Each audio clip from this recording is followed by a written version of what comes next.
Kamu mungkin berpikir PC gaming milikmu itu benar-benar milikmu. Tapi, biarkan Windows 11 diam saja selama 24 jam dan sistem itu akan mengirim lebih dari 3.000 ping telemetri ke lebih dari 100 server berbeda. Semuanya berjalan di latar belakang saat kamu tidak melakukan apa-apa. Sistem itu beroperasi seperti penyadap digital, melaporkan metadata sistem dan pengidentifikasi pelacakan begitu kamu lengah. Kebanyakan orang mengira Windows beralih ke AI lokal agar semuanya tetap di perangkat, tapi dokumen yang bocor mengungkap tujuan akhir Windows yang jauh lebih gelap yang sepenuhnya menghilangkan kemampuanmu untuk memiliki PC-mu sendiri. Dan saat semua orang teralihkan oleh konsol genggam, ada satu pihak yang diam-diam membangun satu-satunya jalan keluar yang sebenarnya. Dan Valve tidak butuh izin untuk melakukannya. Bab 1, Rumah Kaca. Microsoft telah menghabiskan 2 tahun memasarkan Copilot Plus PC mereka sebagai kemenangan untuk privasi. Semua berjalan secara lokal, data Anda tidak pernah meninggalkan perangkat Anda. Tapi kenyataannya sangat berbeda. Kanal keamanan PC melakukan pengujian pada sistem Windows 11 yang bersih. Tidak ada pengguna yang masuk dan tidak ada aplikasi yang terbuka. Komputer itu hanya dibiarkan di atas meja. Dalam waktu kurang dari 24 jam, komputer itu terhubung ke puluhan server yang berbeda, dan itu bukan hanya Microsoft saja. Komputer itu mengirimkan data ke jaringan iklan pihak ketiga, dan perusahaan riset pasar, beberapa di antaranya bahkan tidak pernah didengar oleh sebagian besar pengguna. Bahkan menurunkan pengaturan privasi ke tingkat paling rendah pun tidak membuat perbedaan. Satu-satunya cara untuk menghentikannya adalah melalui kontrol kebijakan yang tidak disertakan dalam versi Windows untuk konsumen. Di atas semua itu ada Recall, fitur AI Copilot Plus-nya mengambil gambar layar Anda setiap beberapa detik setiap kali ada sesuatu yang berubah. Setiap gambar disimpan ke database lokal di hard drive Anda. Gambar-gambar tersebut dapat dicari. Anda bisa mengetikkan hal yang saya lihat Selasa lalu dan langsung menemukannya. Isi dari gambar-gambar tersebut adalah masalah sebenarnya. Email, situs web, login bank, obrolan pribadi, pop-up pengelola kata sandi yang muncul hanya setengah detik. Apapun yang ada di layar akan masuk ke database, diindeks, dan tersimpan di tempat yang bisa ditemukan siapa saja yang punya akses ke perangkat Anda. Recall tidak peduli apa isinya, semuanya tetap disimpan tanpa terkecuali. Microsoft mengatakan database tersebut tetap berada di komputer Anda, tetapi para peneliti keamanan menemukan bahwa versi awalnya bisa diambil hanya dengan alat pemulihan sederhana. Windows Hello Sign In dan filter yang seharusnya melewati data sensitif telah ditambahkan sejak saat itu. Tetapi pada Agustus 2025, penguji independen menjalankan filter tersebut dan menemukan bahwa filter itu masih melewatkan hal-hal yang seharusnya bisa ditangkap. Bahkan jika Anda mempercayai bagian lokalnya, masih ada masalah kebijakan. Saat ini, Recall tidak melakukan sinkronisasi ke cloud, tetapi itu bisa berubah hanya dengan satu pembaruan. Kebanyakan pengguna tidak akan pernah menyadarinya. Komputer yang mengambil gambar dirinya sendiri setiap beberapa detik bukan lagi milik Anda seperti yang Anda kira. Ia menjadi saksi. Bab 2, Pajak Kinerja. Microsoft benar-benar menonjolkan performa produknya. Windows adalah rumah bagi gaming PC kelas atas. Direct Storage membuat proses pemuatan lebih cepat. Auto HDR terlihat lebih baik. Aplikasi Xbox langsung tersedia di taskbar Anda. Tapi ada biaya yang tidak pernah disebutkan dalam promosi tersebut. Berbagai jurnalis dan pengulas telah menghabiskan bertahun-tahun menjalankan game yang sama di perangkat keras yang sama menggunakan Windows 11 dan Linux. Versi Linux yang biasanya dipilih adalah Bayside, sebuah OS yang dirancang untuk meniru SteamOS. Dan di atas kertas, hasilnya terlihat hampir identik. Penggemar Windows selalu suka menunjuk pada rata-rata frame rate sebagai bukti, tapi itu menyembunyikan hal yang sebenarnya Anda rasakan saat bermain. Yang penting adalah 1% low. Itulah momen terburuk saat bermain. Freeze mendadak ketika Anda berputar terlalu cepat atau sedang berada di tengah baku tembak. Otak Anda langsung menyadarinya, meskipun penghitung frame rate mengatakan sebaliknya. Disinilah Linux mulai mempermalukan Windows. Dengan menggunakan perangkat keras dan pengaturan yang sama persis, Linux secara konsisten memberikan nilai low yang 15 hingga 20% lebih tinggi daripada Windows 11. Tidak ada yang misterius dari semua ini. Layanan latar belakang, pemeriksaan pembaruan paksa dan ping telemetri, bahkan Copilot melakukan hal-hal yang tidak pernah Anda minta. Masing-masing memang kecil, tapi jika ditumpuk di atas mesin yang berusaha mencapai 240 frame per detik, semuanya akan terakumulasi. Anda sudah membayar untuk performa itu. Windows menggunakan sebagian dari itu untuk hal-hal yang tidak ada hubungannya dengan game Anda. Anda menghabiskan ribuan dolar untuk membangun perangkat gaming kelas atas, hanya untuk melihat kekuatan mentahnya diambil begitu saja oleh sistem operasi yang harus Anda install.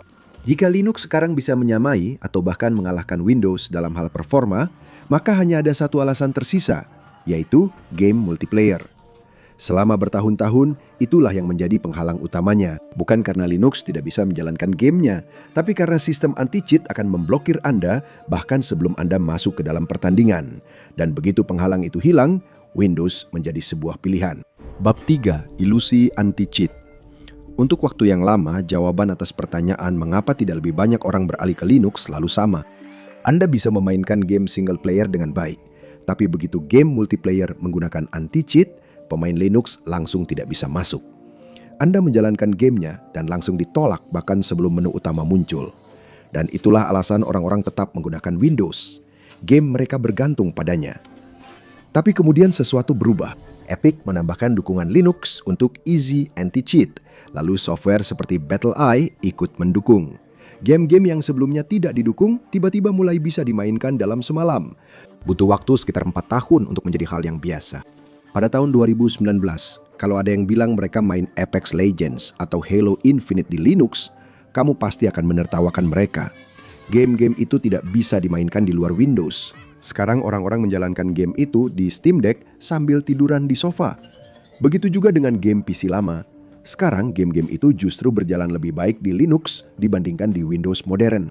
Game-game dari tahun 2000-an yang rusak di Windows 11 karena launcher lama atau masalah kompatibilitas justru berjalan sempurna lewat lapisan kompatibilitas seperti Proton.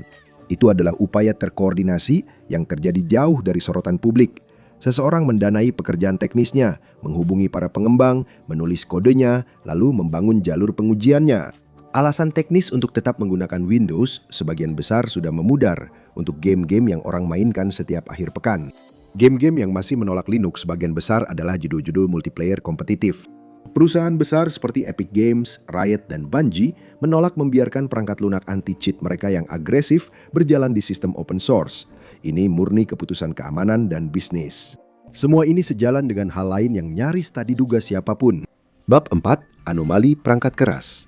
Steam Deck keluar pada awal 2022. Pada Februari 2025, The Verge melaporkan total penjualan sekitar 4 juta unit. Itu kira-kira setengah dari semua PC gaming genggam yang terjual dalam 3 tahun tersebut. Setengah lainnya terbagi antara Asus ROG Ally, Lenovo Legion Go, dan MSI Claw jika digabungkan. Valve mencapai angka itu hampir tanpa iklan tradisional, tanpa promosi dari selebritas, tanpa papan reklam. Steam Deck dikenal dari mulut ke mulut dan orang-orang yang menunjukkannya kepada teman-teman mereka. Harganya juga menjadi bagian dari ceritanya. Steam Deck versi dasar mulai dari $399. Sedangkan Asus ROG Ally dengan Windows yang sebanding bisa berharga lebih dari 2 kali lipat tergantung spesifikasinya. Selain itu, versi Windows seringkali memiliki daya tahan baterai yang lebih buruk pada perangkat keras yang sama.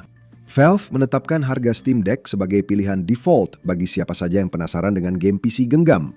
Mereka menjual perangkat kerasnya hampir tanpa untung dan mendapatkan sebagian besar pendapatan dari penjualan game melalui Steam. Data sistem operasinya mulai terlihat aneh. Pada Maret 2026, survei perangkat keras Steam milik Valve mencatat Linux di angka 5,33% dari seluruh pengguna Steam, dan itu adalah pertama kalinya angka tersebut melewati batas 5%. April 2026 turun kembali ke 4,52% setelah sempat naik. Bagaimanapun juga, grafiknya terus naik. Pada awal 2024, Linux masih berada di bawah 2%. Pada 2026, angkanya sudah di atas 4% dan bertahan. Sementara itu, Windows pada periode yang sama turun dari 96% menjadi 92%. Itu adalah penurunan berkepanjangan terbesar yang pernah ditunjukkan survei tersebut. Steam memiliki sekitar 130 juta pengguna aktif bulanan. Sekitar 6 juta diantaranya sekarang bermain di Linux, bukan di Windows. Jumlah itu dulunya hanya ratusan ribu saja. Sekarang jumlahnya lebih besar dari populasi Denmark. Namun, saat Valve menciptakan gelombang baru para gamer PC, Microsoft sebagian besar hanya diam saja. Dan itulah bagian yang aneh. Nintendo dan Sony menjual konsol. Secara teknis, Valve juga menjual konsol. Bedanya, setiap Steam Deck adalah komputer pribadi yang menjalankan sistem operasi Linux lengkap. Setiap orang yang membelinya akan menemukan alternatif pengganti Windows yang benar-benar berfungsi, seringkali tanpa mereka sadari. Dan begitu orang-orang menyadari bahwa Steam Deck pada dasarnya hanyalah Linux, sesuatu yang lain mulai terjadi. Mereka menginstal sistem operasi yang sama di PC desktop mereka. Konsol genggam itu menjadi pintu masuk. Kamu bisa membeli Steam Deck karena praktis. Lalu kamu menyadari pengalaman yang persis sama bisa dijalankan di PC gaming yang ada di bawah mejamu. Valve membuat sebuah perangkat yang mengajarkan jutaan orang bahwa mereka bisa hidup tanpa Windows. Ini menciptakan perubahan dalam perilaku default dan Microsoft harus bereaksi. Bab 5, Project K2. Pada akhir tahun 2025, Windows Central melaporkan tentang sebuah program internal Microsoft yang diberi nama Sandy Project K2. Program ini disusun berdasarkan 3 pilar utama, yaitu performa, keandalan, dan kualitas pengerjaan. Nama kode K2 adalah sangat tepat. K2 adalah salah satu gunung tersulit di dunia untuk didaki, dan nama itu saja sudah menunjukkan betapa sulitnya masalah yang dihadapi di dalam Microsoft. Namun, perubahan yang dihasilkan dari program ini benar-benar nyata. Taskbar yang akhirnya bisa Anda pindahkan ke sisi layar. File Explorer yang memuat lebih cepat. Notifikasi pembaruan yang tidak lagi mengganggu Anda saat sedang bermain game. Perusahaan tidak memulai program kualitas multipilar ketika segala sesuatunya berjalan dengan baik. Project K2 adalah pengakuan dari Microsoft bahwa Windows 11 telah menjadi cukup tidak dapat diandalkan dan mengganggu sehingga sebagian penggunanya mulai meninggalkan. K2 dipresentasikan sebagai solusi. Tetapi selama bulan-bulan yang sama saat Microsoft meluncurkan K2, Windows justru bergerak ke arah yang berlawanan. Telemetri semakin meningkat, login dengan Microsoft Account menjadi semakin penting saat menyiapkan PC baru. K2 memperbaiki keluhan di permukaan, tetapi di bawahnya semuanya tetap sama. Dan semua ini ada biayanya. Lisensi Windows sekali bayar hanya membayar Microsoft 1 kali, langganan membayar mereka selamanya. Hitung-hitungan ini sangat timpang, sehingga Microsoft bukan membuat pilihan yang berani. Mereka membuat pilihan yang sama seperti yang dilakukan Adobe dengan Photoshop dan Autodesk dengan AutoCAD. Tim Office, mereka sudah melakukannya dengan Microsoft 365. Polanya sudah sangat dikenal dan hasilnya bisa diprediksi. Yang membuat Windows berbeda adalah besarnya jumlah pengguna yang bergantung pada model lama. Gaming di PC adalah industri bernilai miliaran dolar yang dibangun di atas 3 asumsi. Kamu memiliki perangkat kerasmu sendiri. Gamemu tersimpan di drive-mu, dan kamu punya kendali penuh atas komputermu.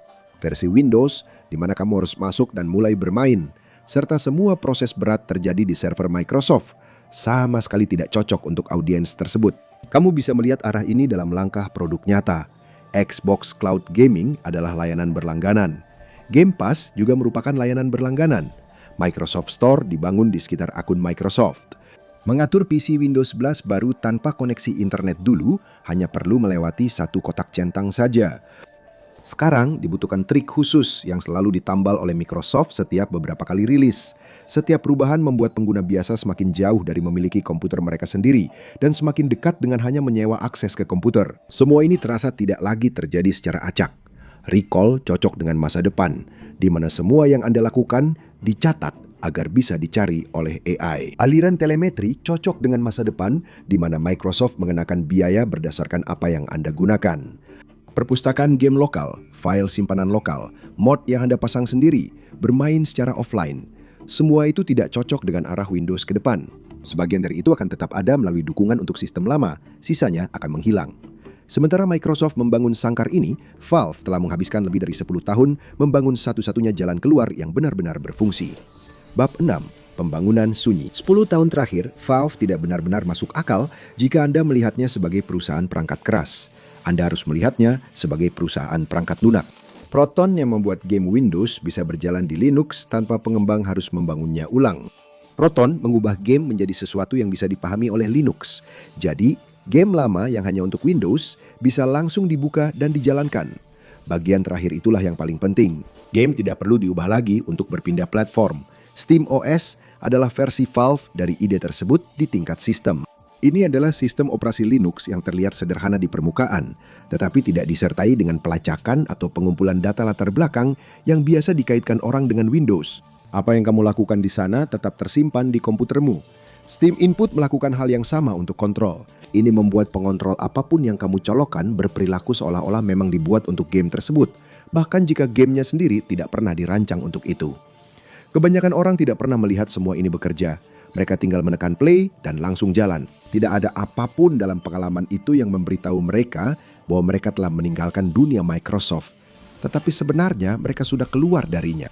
Valve mulai membangun semua ini sebelum siapapun pernah mendengar tentang Project K2 atau Recall, saat kebanyakan orang masih menganggap gaming di Linux itu lelucon. Mereka tetap berinvestasi dalam skala besar yang hanya masuk akal jika seseorang di dalam perusahaan percaya bahwa Windows akan terus bergerak seperti selama ini. Rilis pertama Proton adalah pada tahun 2018. Steam Controller keluar pada tahun 2015. Steam OS dalam bentuk pertamanya sudah ada sejak tahun 2013. Tidak satu pun dari ini adalah reaksi langsung terhadap pengumuman dari Microsoft. Semua ini adalah taruhan jangka panjang yang dipasang bertahun-tahun sebelum taruhannya mulai membuahkan hasil. Steam Deck tidak pernah hanya sekedar konsol genggam. Ini adalah cara Valve memasukkan sistem operasi alternatif mereka ke tangan jutaan orang, sementara alternatif tersebut masih terlihat seperti gadget yang menyenangkan. Bab 7, perangkap mengatuk. Susun setiap bagian di satu garis waktu, dan ceritanya tidak lagi terasa seperti serangkaian langkah yang terpisah. Antara tahun 2021 dan 2024, sistem anti-cheat terbesar mulai mengizinkan Linux. Pada tahun 2022, Steam Deck membawa mesin gaming Linux yang berfungsi ke jutaan orang. Dari tahun 2024 hingga 2026, data milik Steam sendiri menunjukkan pengguna Linux meningkat 2 kali lipat. Ini menunjukkan Valve memiliki arah yang jelas. Jika dibandingkan dengan langkah-langkah Microsoft, kebetulan itu tidak lagi masuk akal. Recall diumumkan pada pertengahan 2024. Pada saat itu, Proton sudah dikembangkan secara aktif selama 6 tahun. Project K2 dimulai pada paruh kedua tahun 2025. Pada saat itu, Steam Deck sudah dijual selama 3 tahun, dan Linux sudah melampaui macOS di Steam. Setiap perubahan besar di Windows yang mendorong pengguna ke cloud dan ke model langganan datang setelah Valve sudah membangun jalan keluarnya. Valve tidak bereaksi terhadap semua ini. Mereka sudah tahu ini akan terjadi. Investasi pada Proton dan Steam OS dimulai ketika masa depan ini hanya terlihat oleh orang-orang yang benar-benar memperhatikan industri ini. Pada tahun 2018, Adobe, Autodesk, dan tim Office milik Microsoft sendiri sudah mengalihkan produk andalan mereka ke model langganan. Sudah jelas kemana arah Windows selanjutnya. Alih-alih melawan Microsoft, Valve langsung bekerja selama 1 dekade. Mereka membuat kesepakatan dengan para pengembang dan memiliki kesabaran untuk memperkenalkan semuanya kepada pengguna sebelum siapapun merasakan urgensinya. Sebagian besar terjadi secara terbuka. Kebanyakan orang sedang memperhatikan hal lain. Steam Deck adalah kendaraan yang dirancang agar tampak tidak berbahaya, dengan harga yang membuat jutaan orang mau mencobanya tanpa berpikir 2 kali. Pada saat ada yang menganggapnya sebagai persaingan, perangkat itu sudah ada di tangan banyak orang. Bab 8. Sistem operasi berdaulat. Valve tidak bersaing dengan Xbox atau Apple. Valve telah membangun sesuatu yang lebih aneh dan lebih penting daripada sekadar lini konsol baru. Mereka telah membangun sistem operasi berdaulat terakhir. Sistem operasi berdaulat adalah sistem operasi di mana kamu benar-benar memiliki perangkat kerasmu sendiri dalam arti sebenarnya. Sistemnya tidak mengirimkan datamu tanpa izin. File-filemu tetap milikmu, penyimpanannya tetap di bawah kendalimu. Menggunakan perangkatmu sendiri tidak mengharuskanmu masuk ke akun perusahaan manapun. Perusahaan di balik sistem operasi tersebut mendapatkan uangnya dari hal lain, bukan dari melacakmu. Dengan definisi itu, Linux desktop tradisional adalah satu-satunya sistem operasi konsumen utama yang masih memenuhi syarat. Windows sudah melewati terlalu banyak batas. macOS dengan Apple ID dan dorongan terus-menerus ke iCloud berada di kandang yang sama. Chrome OS tidak pernah berdaulat. Itu selalu menjadi jendela ke layanan Google. Ponsel sama sekali tidak berdaulat. Bahkan Steam OS mengharuskan Anda masuk untuk memulai. Steam OS tetap kecil bukan karena kurangnya permintaan, tetapi karena setiap perusahaan besar lainnya memilih model berlangganan dan Valve memilih jalan yang berbeda. Valve bisa melakukan ini karena cara mereka menghasilkan uang. Steam mengambil bagian dari setiap penjualan game. Itulah seluruh model bisnisnya. Microsoft sekarang menghasilkan uang dengan cara yang berbeda. Mereka mendapatkan keuntungan ketika kamu terus menggunakan produk mereka. Semakin lama kamu bertahan, semakin banyak yang mereka dapatkan. Itulah sebabnya Windows menjadi seperti sekarang. 2 model bisnis, 2 sistem operasi. Keduanya dibangun berdasarkan logika bagaimana pemiliknya mendapatkan uang. Perbedaan yang sama juga muncul ketika kedua perusahaan itu membicarakan masa depan. Di satu sisi, Microsoft berbicara tentang cloud computing dan Copilot yang akan menjadi cara utama orang menggunakan PC. Valve berbicara tentang perangkat keras yang bisa mereka kirimkan, game yang bisa Anda simpan, dan alat yang bisa mereka berikan kepada para pemain. Satu masa depan sebagian besar adalah gerbang menuju layanan Microsoft. Yang lainnya masih sebagian besar adalah sebuah komputer. Ini bukan cerita tentang Valve sebagai pihak yang baik. Valve adalah perusahaan swasta yang melakukan apa yang menjadi kepentingan jangka panjangnya. Jalan keluar yang mereka buat adalah rekayasa defensif yang cermat, bukan hadiah. Tapi jalan keluar itu ada, itu berhasil, dan jutaan orang sudah menggunakannya, dan komunitas di sekitarnya terus berkembang. Pertarungan sebenarnya bukan tentang pangsa pasar. Pertarungan sebenarnya adalah tentang komputer pribadi itu boleh menjadi seperti apa. Apakah itu alat yang Anda miliki dan kendalikan, atau hanya sewaan dari orang lain yang bisa mengubah ketentuannya kapan saja mereka mau? Microsoft menjawab pertanyaan itu dengan satu cara, sedangkan SteamOS menjawabnya dengan cara yang lain. Tidak banyak jalan tengah. Kebanyakan gamer tidak akan memikirkan hal ini setiap harinya. Ketika sebuah game yang mereka miliki tiba-tiba tidak bisa dimainkan tanpa masuk ke akun Microsoft, barulah mereka akan memikirkannya. Pada hari ketika salinan Windows dari penjual lisensi murah tidak bisa diaktifkan karena kebijakan berubah, saat itulah mereka akan memikirkannya. Pada hari ketika sebuah judul Game Pass ditarik di tengah-tengah mereka memainkannya, mereka akan memikirkannya. Semua ini bukanlah hal yang hipotetis. Hal-hal ini sudah pernah terjadi pada para gamer. Setiap pengguna akan segera membuat pilihan, entah mereka memikirkannya atau tidak. Bukan di masa depan yang jauh, tetapi pada pembelian PC berikutnya, pada prom pembaruan Windows berikutnya, atau saat layar langganan berikutnya meminta kartu kredit. Alternatifnya sudah tersedia di rak toko dan berjalan di jutaan mesin saat ini. Pertanyaannya bukan lagi apakah Windows akan gagal, tapi apakah Anda masih akan memiliki PC Anda sendiri ketika itu terjadi. Microsoft bukan satu-satunya tantangan yang sedang dihadapi Valve. Sekarang mereka terjebak dalam pertarungan yang bisa menentukan masa depan mereka. Cari tahu apakah mereka bisa bertahan di Valve is Doomed, gugatan $900 juta, atau tonton ini.